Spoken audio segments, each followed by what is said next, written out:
Bite और से यूहन्ना रचित सुसमाचार उसका 12वां अध्याय यूहन्ना 12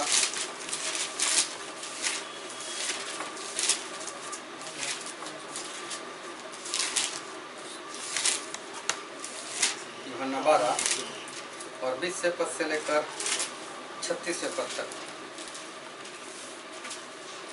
હવે જેઓ પર્વમાં ભજન કરવાને આવ્યા હતા તેઓમાંના કેટલાક ગ્રીક લોકો હતા.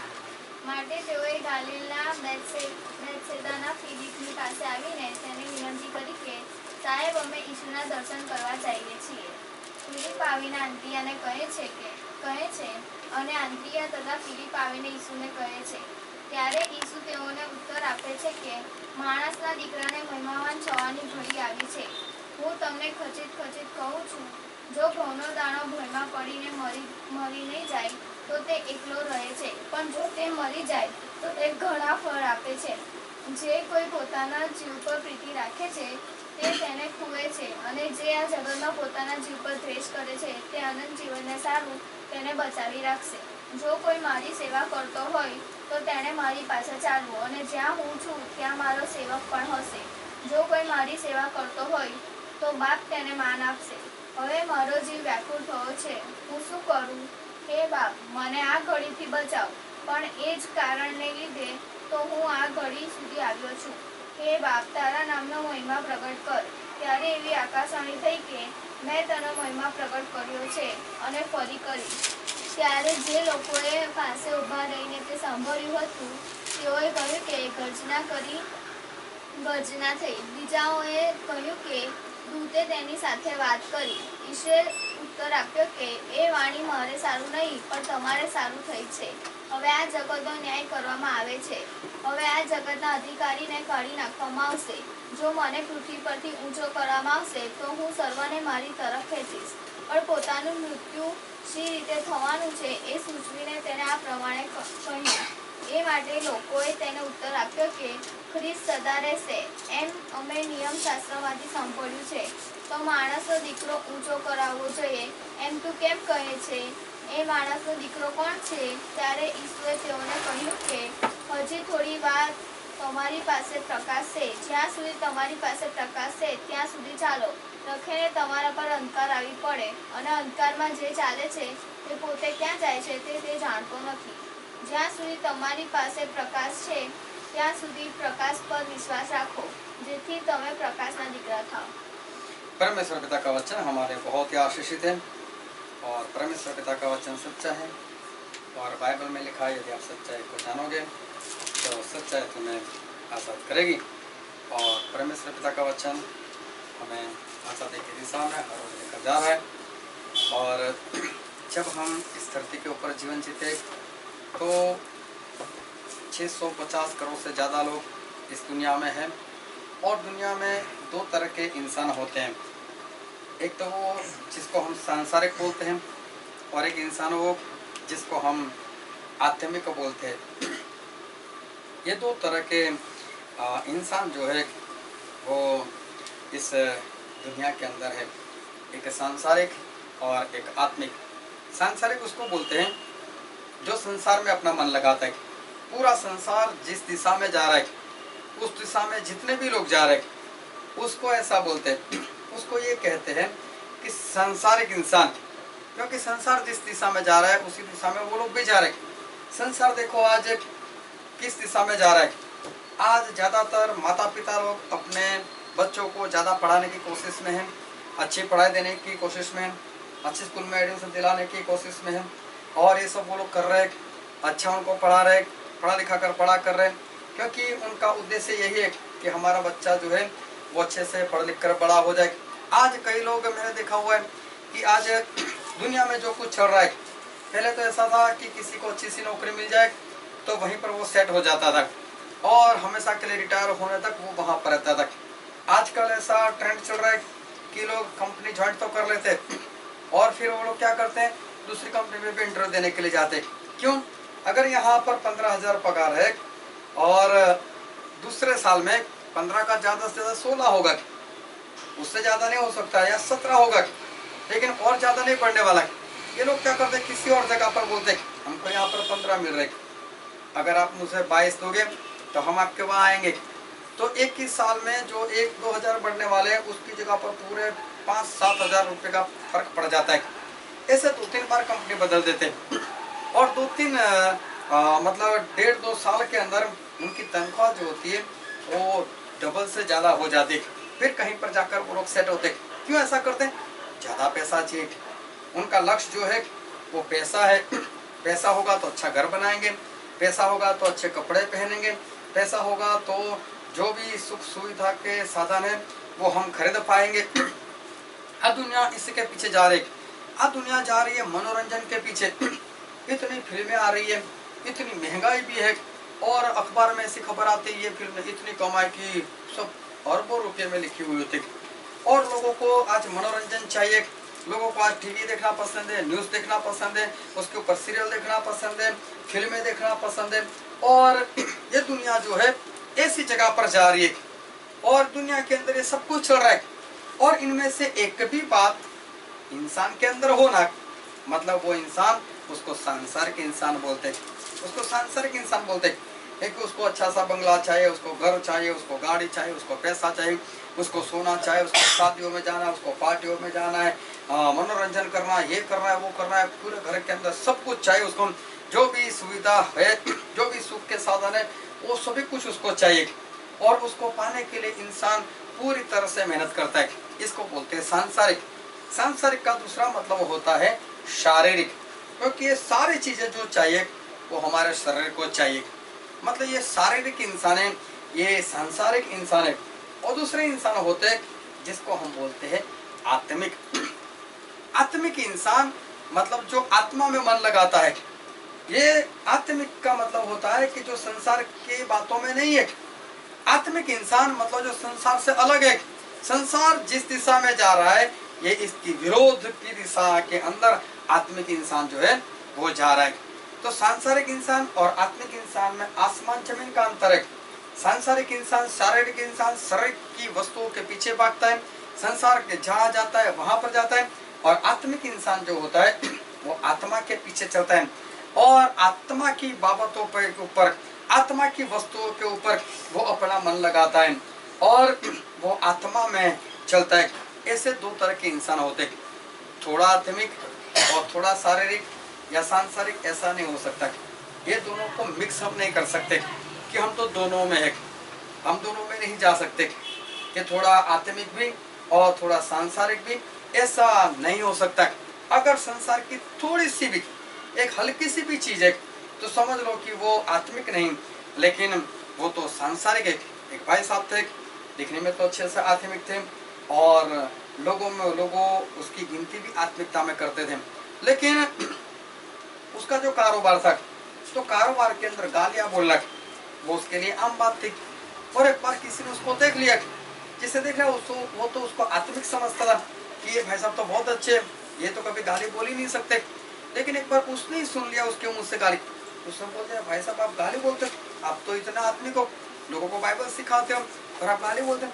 बोले हाँ ये तो धंधा है ना, इसमें बोलनी पड़ती है। जब मैं आत्मिक हूँ तब तो मैं आत्मिक ही हूँ, लेकिन जब धंधा करता हूँ तब धंधे में वो तो से सब चलता है। धंधे में तो गालियाँ झगड़ा वगैरह ये सब कुछ चलता है।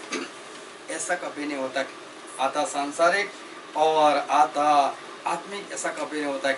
एक बार एक पास्टर साहब मेरे पास आए और हम पहली बार मिले, हमारी पहली बार पहचान हुई। उन्होंने अपना विजिटिंग कार्ड मुझे निकाल कर दिया।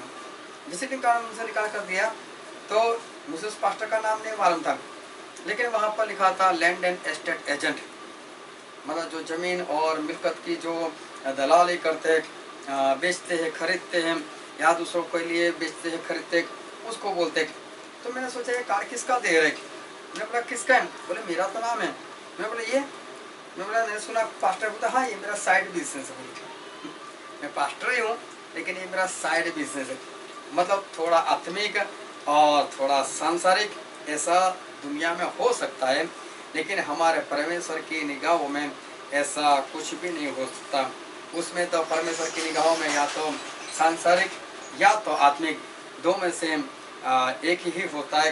दो एक इंसान वो कभी नहीं बन सकता है। और सांसारिक इंसान जो होता है वो संसार के पीछे वो भागता रहता है, वो शरीर की वस्तुओं के पीछे वो भागता रहता है।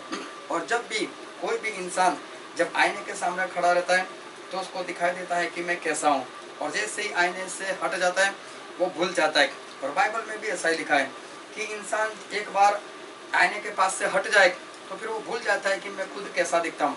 मैं कई लोगों को देखा है जब कपड़े खरीदने के लिए जाते हैं तो चाहे जेंट्स है चाहे स्त्री है, अगर शर्ट देखेंगे तो शर्ट ऐसे लगा कर देखेंगे कैसा दिखता है, शर्ट तो अच्छा ही है ना, वो शर्ट नहीं देखता। लेकिन सही में सामने वाले को ये पूछना चाहता है कि ये शर्ट मैं पहनूंगा उसके बाद मैं कैसा लगूंगा। उसके कहने का मतलब ये शर्ट नहीं, ड्रेस नहीं, ये ड्रेस कैसा है, वो तो अच्छा लगा तभी तो उसको हाथों में लिया, तभी तो अभी देख रहे हैं कि पहनने के बाद कैसा लगेगा, तो पहनने के बाद ड्रेस कैसा लगेगा नहीं। कई लोग बोलते तेरा ड्रेस बहुत अच्छा है, वो सही में ड्रेस की बात नहीं कर रहे, तेरे ऊपर जचता बहुत है, तू अभी ड्रेस के ऊपर अच्छी लगती है, ये शर्ट के ऊपर तू अच्छा लगता है, मतलब शरीर की बात है। ड्रेस तो चाहे कोई भी हो, कैसा भी कपड़ा हो, लेकिन वो ये देखते कि इससे मेरा शरीर और भी बेहतर है, और भी खूबसूरत लगेगा या नहीं लगेगा। ये सारी जो बातें हैं, ये सारी बातें शरीर की है, संसार की है, और उसके पीछे चलने वाला जो इंसान है वो सांसारिक है या तो शारीरिक है। लेकिन जो आत्मिक है, तो आत्मिक लोग जो होते हैं वो आत्मा की बातों के ऊपर मन लगाता है, आत्मा की बातों के ऊपर मन लगाता है।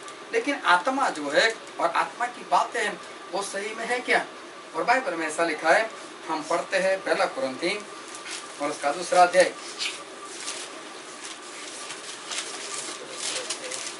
पहला कुरिन्थी उसका 2 अध्याय और उसका 10वां पद।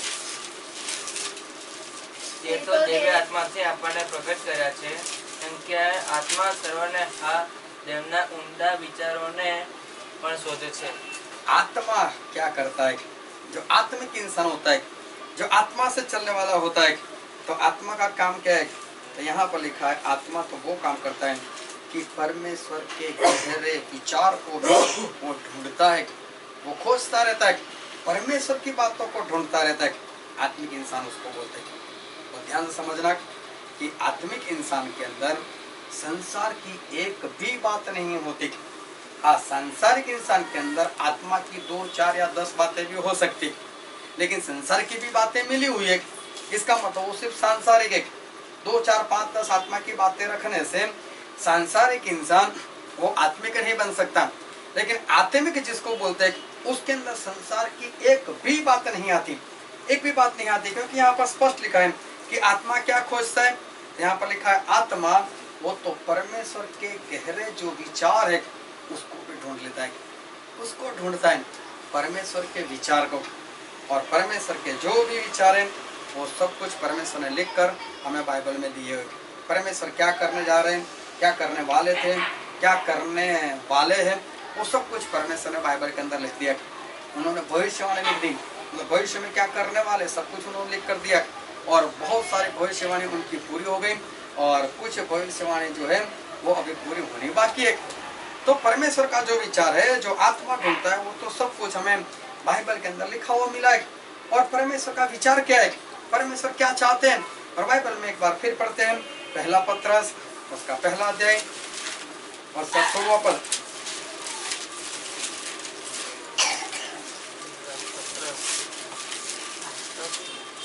पहला पत्रस 1 अध्याय 16वां पद। કેમ કે લખેલું છે કે હું પવિત્ર છું, માટે તમે પવિત્ર થાઓ।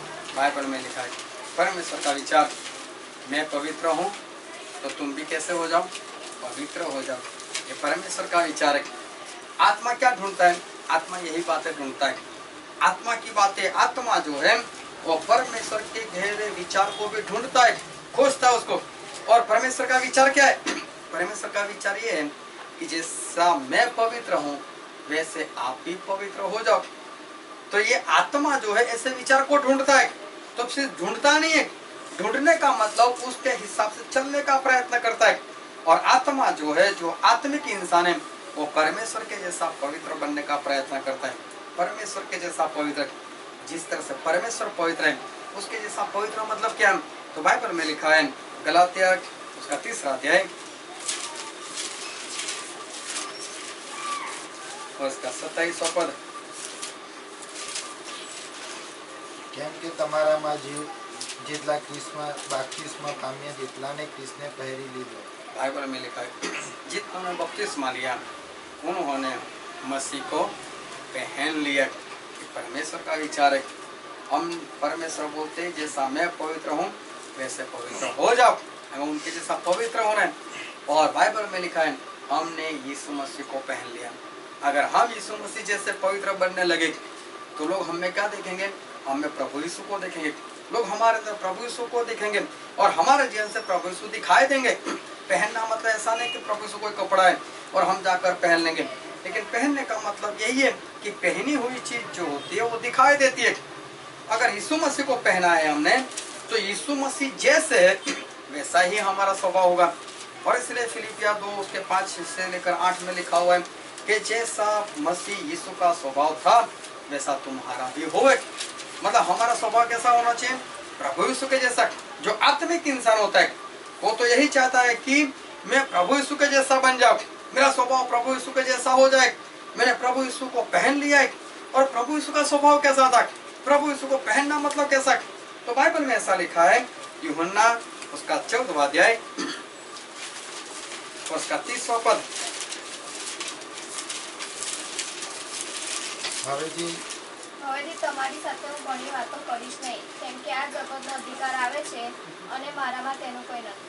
बाइबल में लिखा है अब इस जगत का अधिकारी आ रहा है और मेरे अंदर उसका कुछ भी नहीं। ये प्रभु यीशु ने कहा मतलब शैतान आ रहा है और मेरे अंदर उसका कुछ भी नहीं। मैं पहले ही बता दें कि सांसारिक इंसान के अंदर हो सकता है आत्मा की 8-10 बातें हो, लेकिन 8-10 बातें होने से वो सांसारिक ही रहने वाला है, वो आत्मिक नहीं कहलाएगा। लेकिन आत्मिक इंसान जो है उसमें संसार की एक भी बात नहीं आ सकती, एक भी बात नहीं आ सकती। अगर एक भी बात है तो वो आत्मिक नहीं है, क्योंकि यीशु मसीह ने क्या बोला? अभी संसार का अधिकारी मतलब शैतान आ रहा है और मेरे अंदर उसका कुछ भी नहीं, मेरे अंदर उसका कुछ भी नहीं। इसका मतलब यीशु मसीह के अंदर संसार की एक भी बात नहीं। संसार का अधिकारी जो शैतान है उसकी एक भी बात नहीं। यीशु मसीह एक बार जा रहे थे समुद्र के अंदर, अपने चेलों के साथ जा रहे थे और सभी लोग उस किश्ती के अंदर बैठे मजाक कर रहे होंगे, एक दूसरे से बात कर रहे होंगे और हो सकता है किसी उपदेश के बारे में चर्चा कर रहे हो सकता है किसी चमत्कार के बारे में चर्चा कर रहे हो सकता है आपस में कुछ हंसी मजाक कर रहे हो। और यीशु मसीह किश्ती में बैठे बैठे वहाँ सो रहे थे और तभी ऐसा हुआ अचानक से तूफान आ गया। और जैसे ही तूफान हुआ उस किश्ती के अंदर पानी भरने लगा। किश्ती अभी डूब नहीं रही थी क्योंकि यीशु मसीह बैठे हुए थे। अगर यीशु मसीह किश्ती में है ना तो चाहे किश्ती को चारों ओर से तोड़ दो ना फिर भी किश्ती नहीं डूबने वाली। चाहे उसके अंदर कितने भी होल हो जाए ना, कितना भी पानी भर जाए, लेकिन किश्ती नहीं डूबने वाली। और यीशु मसीह उसमें बैठे बैठे वहां तो सो रहे थे। किश्ती को चलाने वाला कोई नहीं था। चेले ये सब कुछ देख रहे थे, लेकिन जैसे ही पानी अंदर भरने लगा चेले सभी डर गए और बचने के लिए प्रयत्न करने लगे। हो सकता है उनके पास जो भी साधन होगा उससे लेकर उन्होंने किश्ती से पानी निकाल कर वापस समुद्र में डाला होगा, लेकिन जैसे डालते होंगे वैसे ही वापस पानी भर जाता होगा। और ये लोगों को ऐसा लगा कि अब हम नहीं बचेंगे, हम लोग मरने वाले। और तभी उन्होंने यीशु मसीह को जगाया, यीशु मसीह उठ, तू सो रहा है, हम लोग नाश हो जा रहे। और तब यीशु मसीह ने उन लोगों को डांटा और उनको ऐसा बोला, अल्प विश्वासी, आप विश्वास में कम हो। मैं विश्वास कम क्यों हुआ? ये तो शैतान का काम है, ये तो संसार के लोगों का काम है।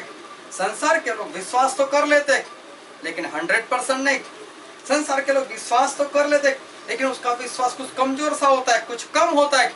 और यीशु मसीह बोलते अगर आत्मिक हो तो वहां पर संदेश शक जो है वो थोड़ा सा भी नहीं होना चाहिए।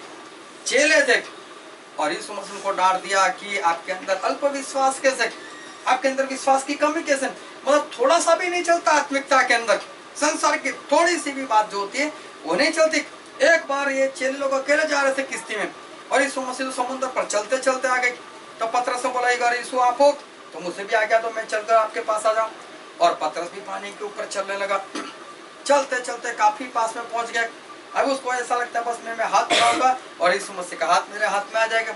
और तब उसको पूरे पास में जाने के बाद वो इधर उधर देखने लगा। तब उसकी अकल ठिकाना करे, मैं तो समुद्र के ऊपर चल रहा हूँ। और तब उसको शक आ गया, समुद्र पर किस तरह से चला जा सकता है, समुद्र के ऊपर चला नहीं जा सकता। जैसे ही शक किया, जैसे ही संदेह है, वो डूबने लगा। यीशु मसीह ने उसको पकड़ लिया, लेकिन उसको भी डांटा। शक क्यों करता है, शक क्यों करता है? वो ध्यान समझना कि आत्मिक इंसान व संसार की एक भी बात नहीं। विश्वास करो तो 100% ही करो। आत्मा में चलना मतलब 100% ही चलना। 99% आत्मिकता और 1% संसार की बातें, मतलब वो इंसान पूरी तरह से सांसारिक ही है। क्योंकि यीशु मसीह ने कहा कि मेरे अंदर उस शैतान का, इस संसार का जो अधिकारी है, उसका मेरे अंदर कुछ भी नहीं। कई लोग ऐसे होते हैं कि मुझे उन्होंने ऐसा बताया कि हमारे घर में टीवी तो है, लेकिन हम देखते नहीं है। ये सबसे बड़ा झूठ है। टीवी होगा और कोई देखेगा नहीं, ये हो ही नहीं सकता।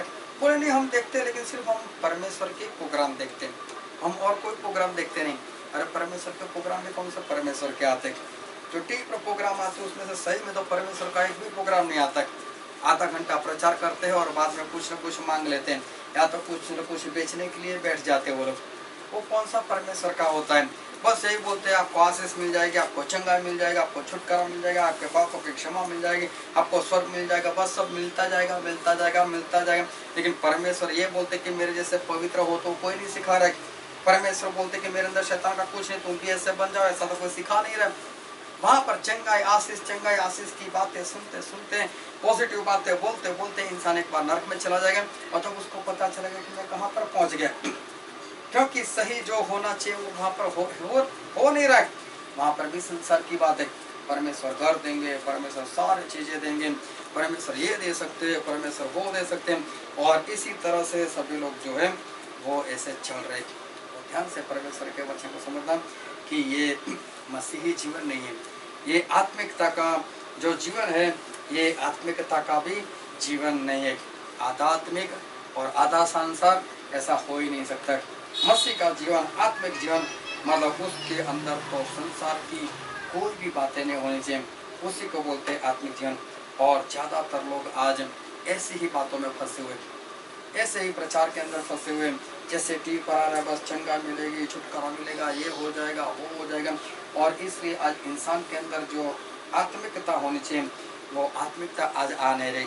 परमेश्वर को जानने के बाद, बाइबल को पढ़ने के बाद, मीटिंग में जाने के बाद, उपवास करने के बाद, हर रोज प्रार्थना करने के बाद में जो आत्मिकता का जीवन होना चाहिए, वो उनके जीवन में नहीं दिखाई देता। और बाइबल में ऐसा लिखा है, हम पढ़ते हैं भजन संहिता और इसका 50वां अध्याय,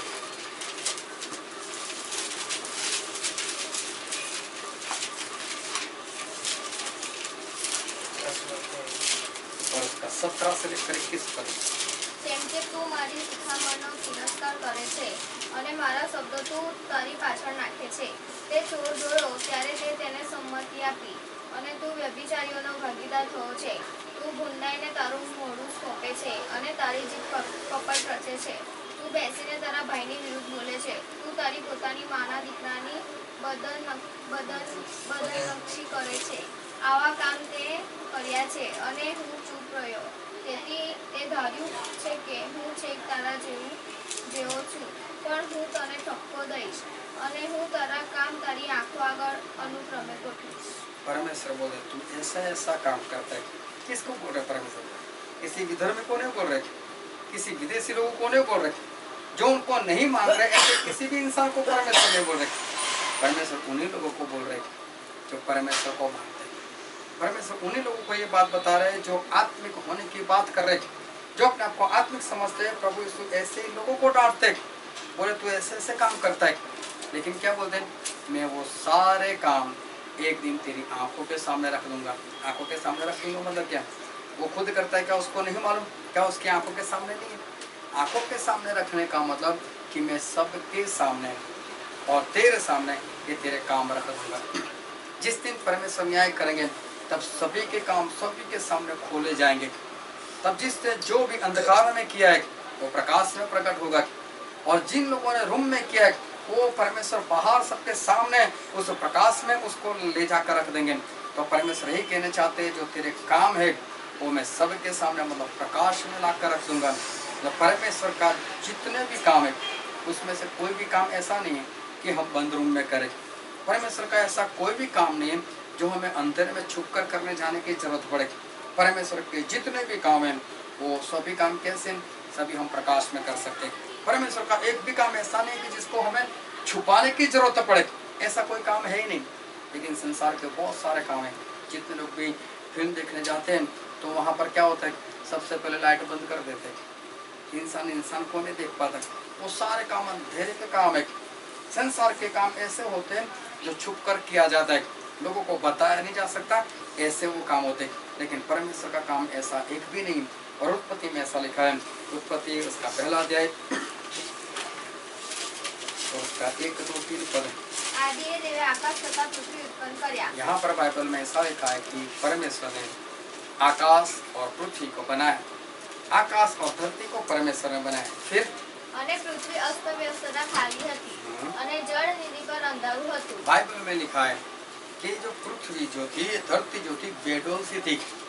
और बाइबल में ऐसा सुनसान थी, पड़ी थी। और बाइबल में ऐसा लिखा उसके चारों ओर पानी था और पानी के ऊपर अंधेरा छाया हुआ था। यहाँ पर बाइबल में लिखा है ये पहले दिन की बात, अभी पहला दिन शुरू नहीं हुआ। दिन इसको बोला है परमेश्वर ने जब प्रकाश आए। परमेश्वर ने प्रकाश को दिन बोला और अंधेरे को रात कहा। और अभी तो सिर्फ रात चल रही है, अभी तो चारों ओर अंधेरा है और अभी परमेश्वर काम की शुरुआत कर रहे हैं। और आगे पढ़ो। અને દેવનો આત્મા પાણી પર હાલતો થયો અને દેવે કહ્યું અજવાળું થાઓ અને અજવાળું થયું। बाइबल में लिखा है कि परमेश्वर ने बोला प्रकाश हो और प्रकाश हो गया। ये सबसे पहला काम आदम को बनाने से पहले परमेश्वर ने जो काम की शुरुआत की पहले दिन, तो पहले दिन परमेश्वर ने प्रकाश को बनाया। वो ध्यान समझ रख, आकाश और पृथ्वी परमेश्वर ने पहले दिन नहीं बनाए थे, वो तो पहले के भी आगे वाले दिन, हमें मालूम भी नहीं कब बनाए। लेकिन सबसे पहले दिन परमेश्वर ने क्या बनाया था? परमेश्वर ने प्रकाश बनाया था। क्यों प्रकाश? क्योंकि परमेश्वर कोई भी काम अंधेरे में करते ही नहीं। परमेश्वर का कोई भी काम ऐसा है ही नहीं कि जो अंधेरे में करना पड़े। इसलिए परमेश्वर जितने भी काम करते हैं किस में करते हैं? प्रकाश में करते हैं। परमेश्वर के सारे काम प्रकाश में करने योग्य काम है। परमेश्वर का कोई भी काम छुपाने वाला है ही नहीं। और इसलिए परमेश्वर ने काम की शुरुआत की तो सबसे पहले प्रकाश बनाए, क्योंकि उनको अंधेरे में करने की जरूरत है ही नहीं। और इसलिए परमेश्वर ने काम की शुरुआत प्रकाश से की। एक भाई साहब आए और भाई साहब किसी के बारे में चुगली कर रहे थे, वो ऐसा है, वो ऐसा है, वो ऐसा करता है, ऐसा जीवन जीता है, फलाना ढिमका, ये सब वो बोलने लगा। मैंने बोला देखो भाई साहब आप सच बोल रहे हो? बोलते हाँ मैं सच बोल रहा हूँ। मैंने बोला अगर आप सच बोल रहे हो ना तो मुझे चुपके से क्यों कह रहे हो? जो ऐसा कर रहा है ना उसके पास जाओ और उसके सामने जाकर बोल दो, प्रकाश में ही जाकर बोल दो। पीछे छुपके से आने के बाद मुझे बोलने की क्या जरूरत है कि वो इंसान ऐसा है वैसा है, ऐसे चुगली करने की क्या जरूरत है? अगर आप सच्चे हो तो जाओ उसके सामने और उसके सामने जाकर बोल दो। कोई भी बहुत ध्यान समझ रखे, ऐसे पीछे से जो बात होती है उसके तो चुगली कहते हैं, दूसरे निंदा कहते हैं। और ऐसे काम आत्मिक इंसान कभी भी नहीं कर सकता। और अगर वो करता है तो वो आत्मिक नहीं है, वो तो सांसारिक है, वो तो शारीरिक इंसान है। क्योंकि वो छुप कर रहा है काम, अकेले में काम कर रहा है, कहीं किसी के पास जाकर अकेले में उससे मिलकर बात कर रहा है। लेकिन परमेश्वर का काम कैसा है? कोई भी काम छुपाने जैसा है नहीं। प्रभु यीशु तो उस शास्त्री फरीसी को क्या बोलते थे? ए ढोंगी लोग। तो क्या छुपके से बोलते थे? सभी के सामने बोलते थे आप लोग ढोंगी लोग हो, आप सही नहीं चलते और ना ही किसी को सही से चलने देते।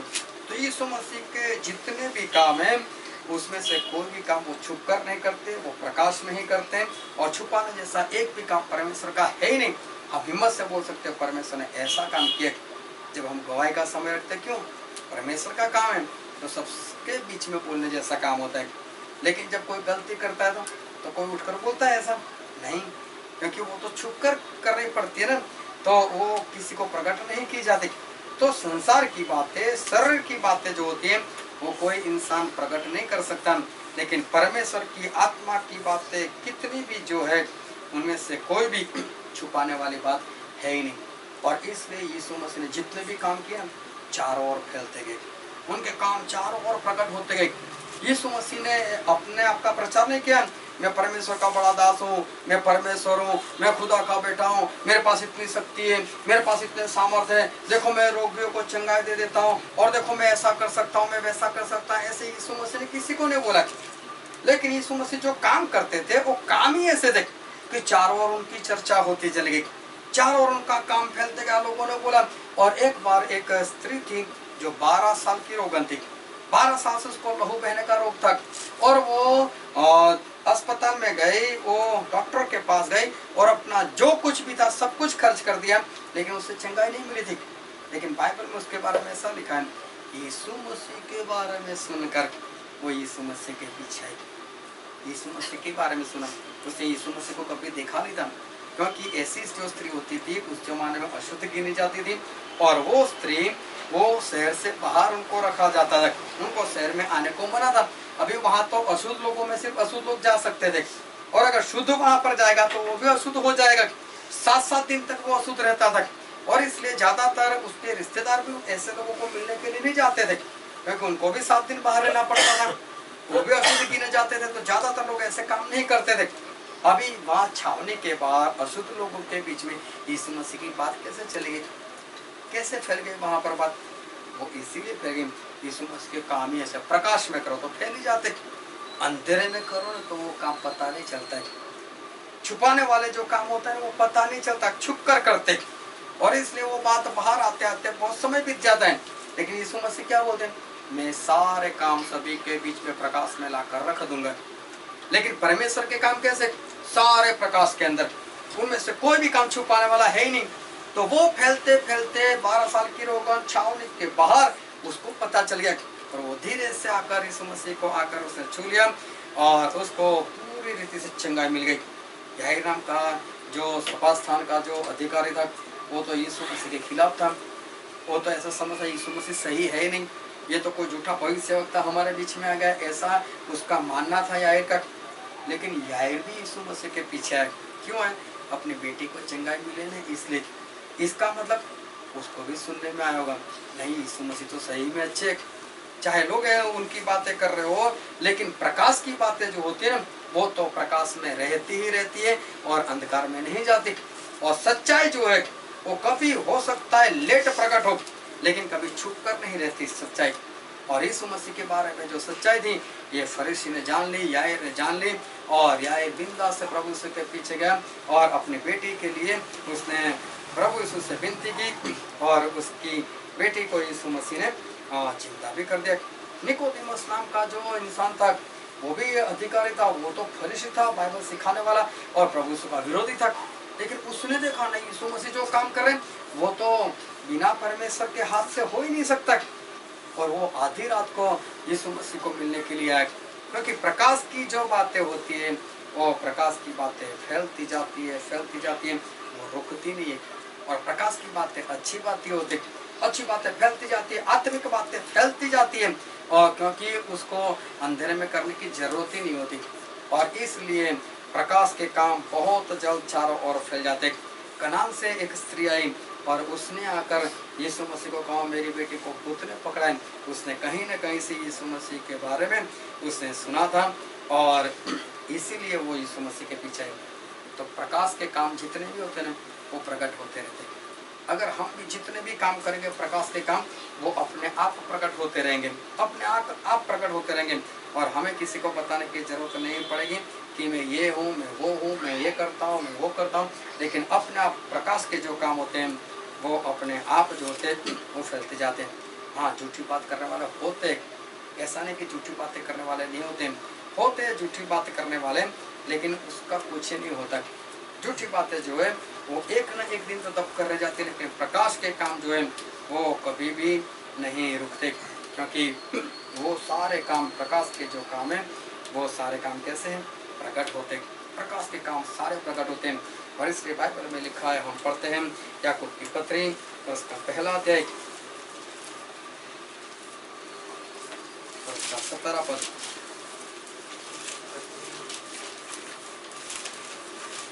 દરેક ઉત્તમ દાન તથા દરેક સંપૂર્ણ દાન ઉપરથી હોય છે, અને પ્રકાશોનો પિતા જેનામાં વિકાર થતો નથી તેમજ જેનામાં ફરવાથી પડતો પડછાયો પણ નથી તેની પાસેથી ઉતરે છે. प्रकाश का पिता मतलब परमेश्वर। परमेश्वर तो प्रकाश को जन्म देने वाला प्रकाश का बाप है, वो तो प्रकाश का बाप है। यीशु मसीह सबसे बड़े प्रकाश, सबसे बड़े तेजोमय हमारे परमेश्वर हैं, और इसलिए उनकी बातें भी प्रकाश की है, और इसलिए प्रकाश की बातें वो फैलती जाती हैं। और फिर एफएससी में ऐसा लिखा है, एफएससी उसका 5वां अध्याय और उसका 9वां पद। કેમ કે પ્રકાશનું ફળ સર્વ પ્રકારની ભલાઈમાં તથા ન્યાયપણામાં તથા સત્યમાં છે। यहाँ पर प्रकाश का फल मतलब परमेश्वर का फल, हर तरह की जो भलाई है उसी में हमारे परमेश्वर प्रकाश है, और उसमें सिर्फ भलाई और भलाई ही निकलती है, उसमें सिर्फ प्रकाश और प्रकाश ही निकलता है, और कुछ भी नहीं निकलता। अंधेरा छुप सकता है लेकिन प्रकाश कभी छुप कर नहीं रह सकता। फिर यूहन्ना में ऐसा लिखा, यूहन्ना उसका 8वां अध्याय और उसका 12वां पद।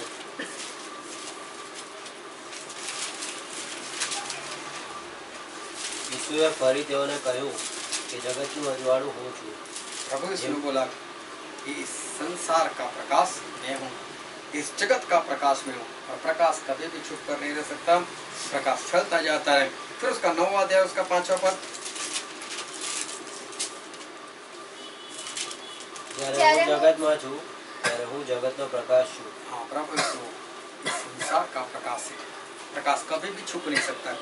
बहुत ध्यान समझना, अगर प्रकाश हमारे अंदर है, प्रकाश की बातें हमारे अंदर है, वो कभी भी छुप कर नहीं बैठ सकती, वो कभी भी छुप कर नहीं बैठ सकती।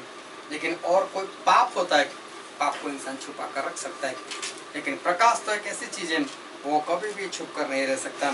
और परमेश्वर हमसे भी कहते हैं, मत्ती रचित सुसमाचार उसका 5वां अध्याय उसका 14वां पद।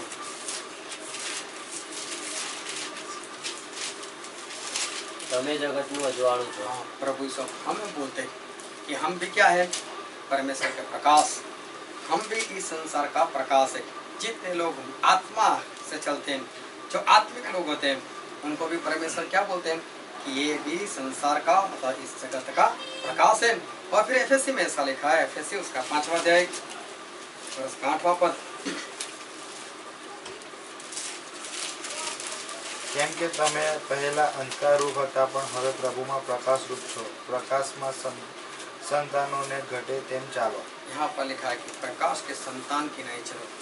प्रकाश का संतान मतलब प्रकाश ही होता है। कैसे चलना है उसको? प्रकाश में ही चलना है, और प्रकाश कभी भी छुप कर नहीं रह सकता।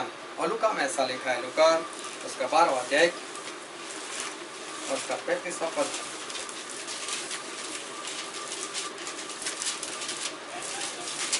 તમારી કમરો બાંધેલી તથા તમારા દીવા સળગેલા રાખો। यहाँ पर लिखा है कि दिए जला कर रखो, दिए जला कर रखो। बस स्पष्ट बाइबल में लिखा, दिए जला कर रखो मतलब प्रकाश में रहो। प्रकाश जो है उस प्रकाश को फैलाते रहो, प्रकाश को फैलाते रहो। प्रकाश का जो फल होता है वो प्रकाश का फल हर तरह की भलाई में है। और प्रकाश, अगर हम प्रकाश के संतान है तो हम भी प्रकाश है। हम प्रकाश है तो हमारे अंदर क्या है? सिर्फ भलाई है। हमारे अंदर कौन से काम है? सिर्फ परमेश्वर के काम है। और परमेश्वर के काम जो है वो परमेश्वर के काम कभी भी रुक नहीं सकते, परमेश्वर के काम कभी छिप नहीं सकते, और परमेश्वर के काम छिप कर करने की जरूरत भी नहीं है, और छिप कर होता भी नहीं। परमेश्वर के काम कैसे होते हैं? प्रकट ही होते हैं। प्रकाश जो होता है वो प्रकाश हमेशा प्रकट रहता है। प्रकाश जो होता है उसको छिप कर हम नहीं रख सकते, उसको बांध कर नहीं रख सकते। और परमेश्वर बोलते हैं तुम प्रकाश हो। अगर हम प्रकाश हैं तो प्रकाश जो है वो कभी भी छुप कर नहीं रख सकता। और इसलिए यीशु मसीह ने क्या बोला? जैसा मैं पवित्र हूँ वैसे पवित्र हो जाओ। परमेश्वर का वचन क्या बोलता है कि अगर हमने बपतिस्मा लिया तो हमने प्रभु यीशु को पहन लिया। ये बातें छुप नहीं सकती, पवित्रता जो है वो छुप नहीं सकती। यीशु मसीह को अगर हमने पहना हुआ है तो हम छुपे नहीं रह सकते। और परमेश्वर की बातें, परमेश्वर का जो प्रकाश है वो प्रकाश जो है वो दिखता ही जाएगा, और हमारे जीवन के अंदर लोग देखेंगे कि इसके अंदर तो प्रभु यीशु की बातें, इसके अंदर तो प्रकाश की बातें। और इसलिए बाइबल में लिखा है, हम पढ़ते हैं यूहन्ना उसका 1 अध्याय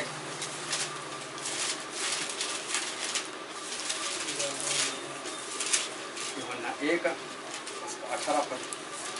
નિર્ણય કોઈ માણસે કરી દીધો નથી, એકાથી જણે દીકરો કે જે બાપની ગોદમાં છે તેને તેને પ્રગટ કર્યો છે. बाइबल में लिखा है कि परमेश्वर को किसने दिखा नहीं.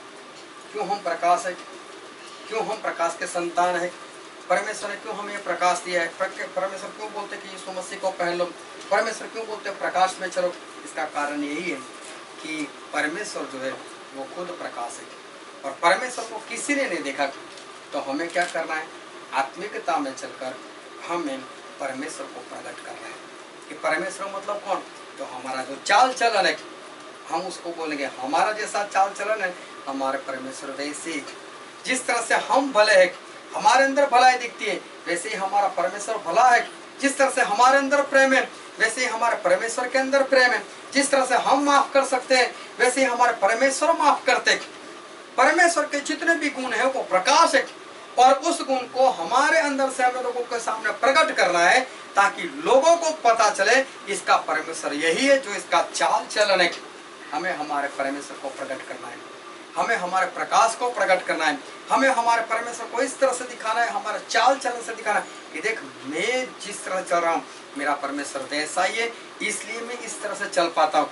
और इसलिए बाइबल में लिखा है कि यीशु मसीह बोलते हैं कि परमेश्वर को किसी ने देखा ही नहीं लेकिन मैं उसको क्या कर रहा हूँ, प्रकट कर रहा हूँ. तो कैसे प्रकट कर रहा हूँ, कोई फोटो लेकर नहीं, कोई आइडेंटिटी कार्ड लेकर नहीं, लेकिन यीशु मसीह कैसे प्रकट करें, अपने चाल चलन से, अपने व्यवहार से. और इसी तरह से हमें भी क्या करना है, यीशु मसीह को हमारे व्यवहार से, हमारे चाल चलन से हमें प्रकट करना है. और इसलिए लिखा है यूहन्ना 14 उसका 8 और 9 पद. ફિલિપ તેને કહે છે કે પ્રભુ અમને બાપ દેખાડ એટલે અમારે વધશે. ઈસુ તેને કહે છે કે ફિલિપ આટલી મુદત સુધી હું તમારી સાથે રહ્યો છું તો પણ શું તું મને ઓળખતો નથી? જેણે મને જોયો છે તેણે બાપને જોયો છે. कितना स्पष्ट बोला, जिन्होंने मुझे देखा है उन्होंने मेरे बाप को देखा है, जिसने मुझे देखा उसने मेरे परमेश्वर को देखा. कितनी बड़ी बात. मुझे देखा मतलब जिसने मेरे चाल चलन को देखा मेरा परमेश्वर वैसा ही है. मतलब हमारे चाल चलन से, हमारे व्यवहार से हमें प्रभु यीशु को प्रकट करना है. इसको बोलते हैं कि यीशु मसीह को प्रकट करना, परमेश्वर को प्रकट करना, आत्मा में चलना, आत्मिक होना. मतलब ये है कि परमेश्वर को प्रकट करना, परमेश्वर को प्रकट करना, अपने चाल चलन से परमेश्वर को प्रकट करना.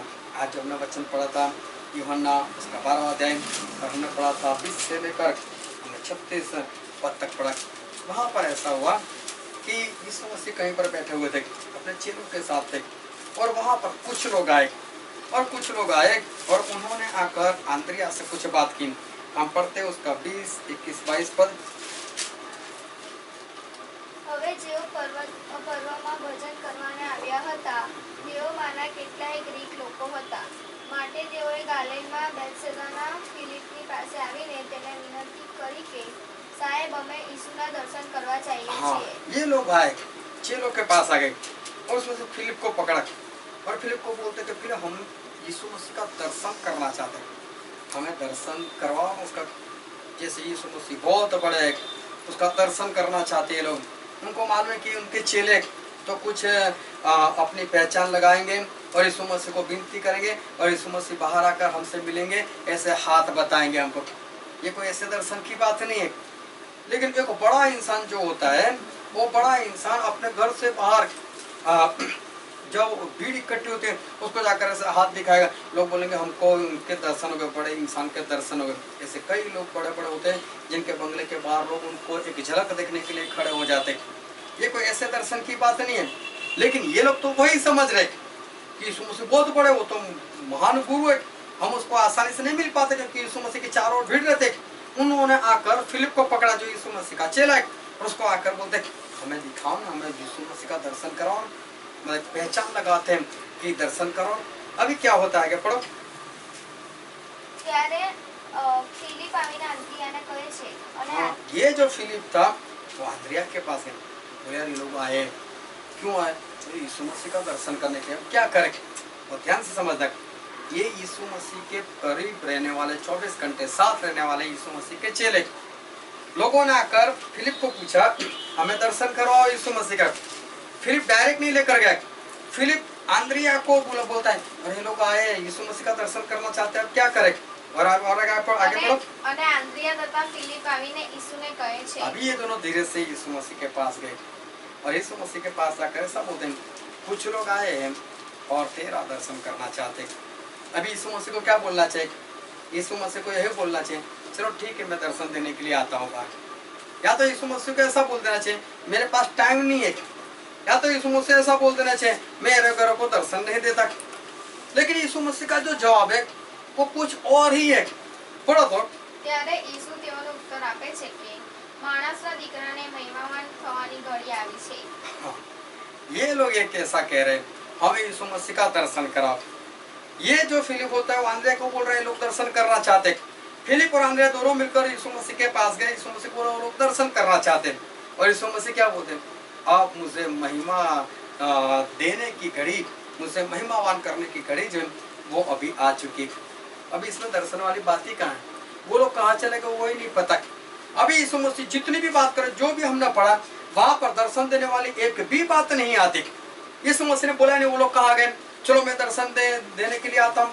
और पूरा बाइबल उसके बाद पढ़ लो, कहीं पर भी यीशु मसीह ने उनको दर्शन देने की बात में आती ही नहीं है, नहीं आती। लेकिन यीशु मसीह ने कहा कि अब मुझसे महिमा करने की बात आ गई। पढ़ो आगे।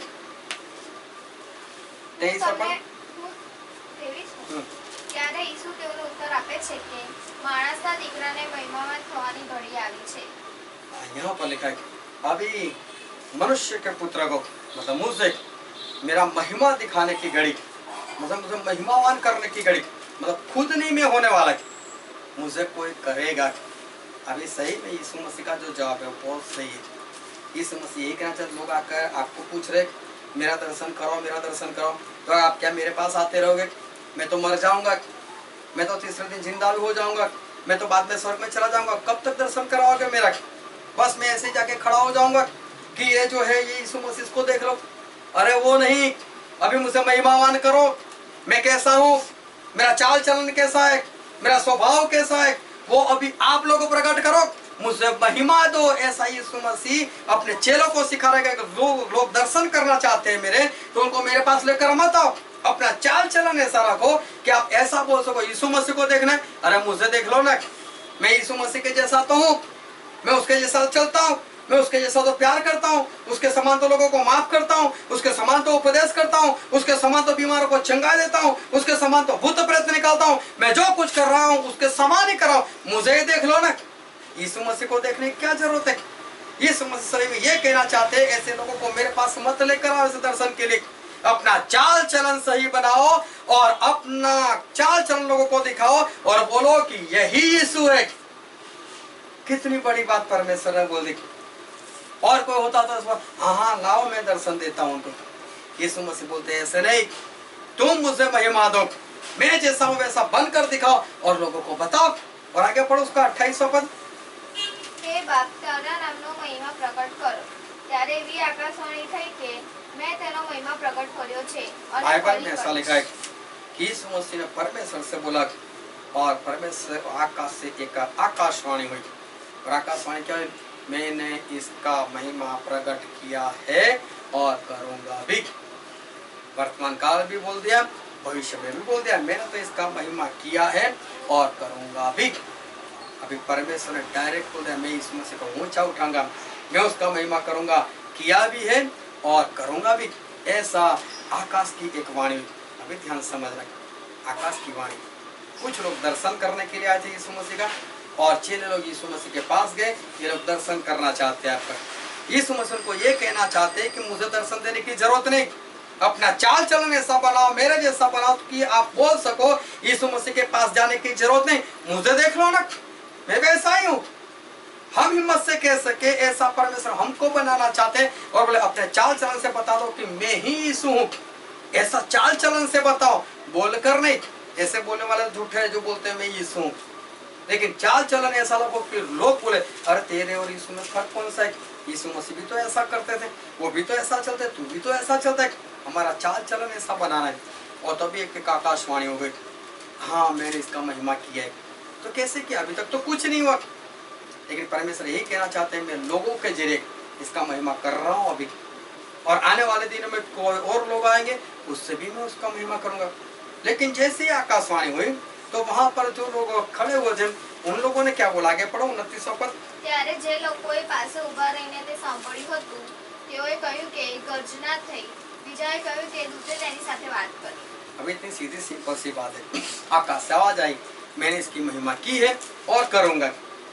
अभी कई लोगों को ऐसा लगा गर्जना हुई, मतलब किसी लोगों को आवाज जो है स्पष्ट नहीं सुनाई दी, और ऐसा ही होता है। परमेश्वर के वचन, परमेश्वर का दास पुकारते रहता है, चिल्लाता रहता है, बोलता रहता है, सामने वालों को ऐसा लगे कुछ गर्जना हो, कुछ बोलकर चले गए, बस पता ही नहीं चलता हमें कैसे जीवन जीना है, क्या सुधार लाना है। और कई लोग क्या बोलते हैं, नहीं स्वर्गदूत ने उसके साथ बात की। स्वर्गदूत ने वहाँ कौन सा स्वर्गदूत दिखाई दिया? कुछ भी तो नहीं था, ना तो कुछ था वहाँ पर, लेकिन फिर भी बोलते स्वर्गदूत ने बात की, मतलब अपने ऊपर कोई नहीं ले रहा है। सभी लोग बात कैसे, गर्जना हुई या तो स्वर्गदूत ने उसके साथ बात की, और ऐसा नहीं। यीशु मसीह ने क्या बोला? आगे पढ़ो 30वां पद। ઈસુએ ઉત્તર આપ્યો કે એ વાણી મારે સારું નહીં પણ તમારે સારું થઈ છે. यीशु मसीह ने स्पष्ट बोला ये मेरे लिए नहीं है, ये आप लोगों के लिए है। परमेश्वर आपके जरिए मेरा महिमा करवाना चाहते हैं। आप चाल चलन ऐसा बनाओ कि आप लोगों को ऐसा बोल सकूं, यीशु मसीह को देखना है, मेरा चाल चलन देख लो, मैं यीशु मसीह के समान जीवन जी रहा हूँ। आंद्रिया और फिलिप वो लोग हैरान रह गए। लोग उसके आकर बोलते हैं हमें यीशु मसीह का दर्शन कराओ, यीशु मसीह का दर्शन कराओ। आज दुनिया में कई लोग ऐसे हैं जो यीशु मसीह का दर्शन करना चाहते हैं, और उनको दर्शन जो करना है, हमें करवाना है, वो हमारे चाल चलन से करवाना है। आज मसीह लोगों की बाहर जो बातें चल रही, मसीह लोग मतलब शराबी, मसीह लोग मतलब व्यभिचारी, मसीह लोग मतलब ऐसे कपड़े पहन के घूमने वाले लोग कि जो कपड़े उसके शरीर को ढकते नहीं है, बेहूदे कपड़े पहनकर घूमने वाले लोग मतलब मसीही लोग। आज ये मसीह लोगों की छाप है, ये मसीह लोगों के निशान है, और यीशु मसीह ये चाहते हैं कि हमारे चाल चलन से हम मसीह को प्रकट करें। ऐसे हम प्रकट नहीं कर सकते, और चाल चलन क्या है? वही तो प्रकाश है, उसके सारे काम प्रकाश के अंदर है, और हमें प्रकाश के कामों को हमें प्रकट करना है। फिलिप और आंद्रिया जो थे वो सोच में पड़ गए कि हम करें क्या, और यीशु मसीह तो ऐसा बोला ही नहीं कि मैं उनको दर्शन दूंगा या मैं दर्शन नहीं दूंगा। यीशु मसीह तो उनको समझाने लगे अपना चाल चलन ऐसा बनाओ। अगर यीशु मसीह प्रकाश है वो प्रकाश हमारे अंदर आना चाहिए। अगर संसार की एक भी बात अगर हमारे अंदर है तो हम आत्मिक नहीं है, और अगर हम आत्मिक नहीं है तो हम पूरी तरह सांसारिक है तो हम स्वर्ग में नहीं जा सकते, हम यीशु मसीह को प्रकट नहीं कर सकते। और यीशु मसीह चाहते हैं कि हमारे चाल चलन से हम उनको प्रकट कर सकें। तो उसके लिए अपने आप को तैयार करो, और संसार की जितनी भी चीज़ें उसको संपूर्ण रीति से हमेशा के लिए निकाल दो। आओ हम अपने आप को बंद करते हैं।